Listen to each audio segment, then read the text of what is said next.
ಸರ್ವ ಭಕ್ತಾದಿಗಳಲ್ಲಿ ವಿನಂತಿ ಏನೆಂದರೆ, ಭಾರತದ ಬೆನ್ನೆಲುಬು ಆದಂಥ ರೈತ ಬಾಂಧವರಲ್ಲಿ ವಿನಂತಿ. 2026ನೇ ಸಾಲಿನಲ್ಲಿ ರೋಹಿಣಿ ಮಳೆ ಹತ್ತಿರ ಬಂದ್ರೂ ಕೂಡ ಮಳೆಗಾಲ ಆಗ್ತಾಯಿಲ್ಲ. ಹಾಗಾಗಿ ರೈತ ಬಾಂಧವರು ಈ ವರ್ಷದ ಮಳೆಗಾಲ ಎಡ ಆಗ್ಬೋದು, ಸ್ವಲ್ಪ ಮಳೆಗಾಲ ಆಗ್ಬೋದು ಅಂತ ಯಾರು ಕೂಡ ರೈತ ಬಾಂಧವರು ತಿಳ್ಕೊಬಾರ್ದು. ಇದು ತಡದ ಮಳೆ.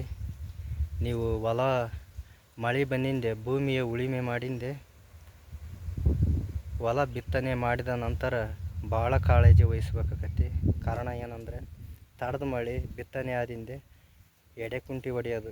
ಕೆಲವೊಂದು ಜಿಲ್ಲಾದಾಗ ಎಡೆಕುಂಟಿ ಅಂದ್ರೆ ಗೊತ್ತಿಲ್ಲ, ಬೀದಿಯಲ್ಲಿ ಕುಂಟಿ ಹೊಡೆಯೋದು, ಅದಕ್ಕೆ ಎಡೆಕುಂಟಿ ಅಂತ ಕರಿತೇವೆ ನಾವು ಮಧ್ಯ ಕರ್ನಾಟಕದಲ್ಲಿ.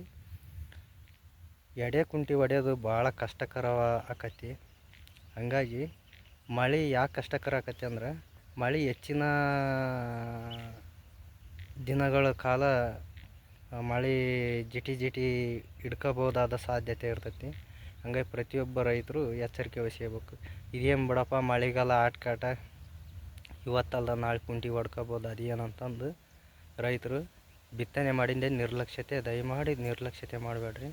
ಯಾಕಂದ್ರೆ ಇಲ್ಲಾಂದ್ರೆ ಒಂದು ವಾರ 10 ದಿವಸ ಮಳೆ ಪದೇ ಮೇಲೆ ಅತಿ ಅಂತಂದ್ರೆ ನೀವು ಹುಲ್ಲು ಕಡಿಮೆ ಮಾಡೋಕ್ಕಾಗಲ್ಲ. ಅವಾಗ ಹೊಲ ಎಲ್ಲ ಬೀಳಕ್ಕವು. ಅವನ್ನೆಲ್ಲ ನಾನು ಅನುಭವಿಸೀನಿ. ಹಾಗಾಗಿ ದಯಮಾಡಿ ರೈತರು ಯಾರು ಕೂಡ ಭಯ ಪಡುವಂಥ ಅವಶ್ಯಕತೆ ಇಲ್ಲ. ಮಳೆಗಾಲ ಅಚ್ಚುಕಟ್ಟಾಗಿ ಮಳೆಗಾಲ ಆಗ್ತಕ್ಕಂಥ ಒಂದು ಯೋಗ ಬಲಾತ್ಕಾರ ಐತಿ. ಮುಂದೆ ಹಿಂಗಾರಿ ಮಳೆನೂ ಕೂಡ ಹಂತವಾಗಿ ನನ್ನ ಅನುಭವ ಪ್ರಕಾರ ನವಂಬರ್ ಡಿಸೆಂಬರಿಗೆ ಸೈಕ್ಲೋನ್ ಎಫೆಕ್ಟ್ ಕಾಡ್ಬೋದು. ಯಾಕಂದ್ರೆ ಗುರುವಿನ ಆಶೀರ್ವಾದದಿಂದ ಎಲ್ಲದೂ ಒಳ್ಳೆಯದಾಕೈತಿ. ಎಲ್ಲರೂ ಧೈರ್ಯವಾಗಿರ್ರಿ.